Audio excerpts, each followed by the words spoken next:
Hi, I'm Seth from Snake River Farms. Today we're going to be cooking a steak sous vide as part of our supplemental video series for our cook guide that comes in every box of Snake River Farms.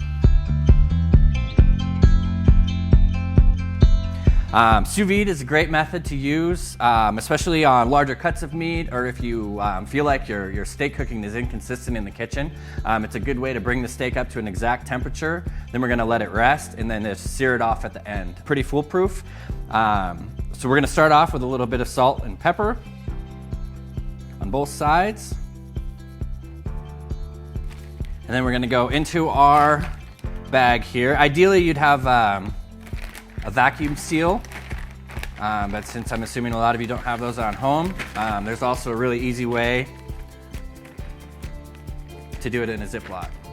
So when you put it in the water, you're just going to let the water seal up the Ziploc bag all the way to the top, and then you're going to zip it the rest of the way closed. You don't want a lot of air inside of the package so that the heat can transfer from the water into the steak, and also so that your steak isn't just floating up on top.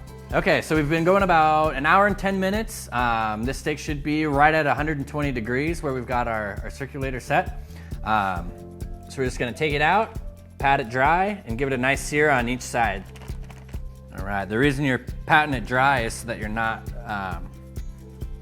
you don't have the steam evaporating off, which doesn't let you get a nice sear on it when you've got steam underneath your steak.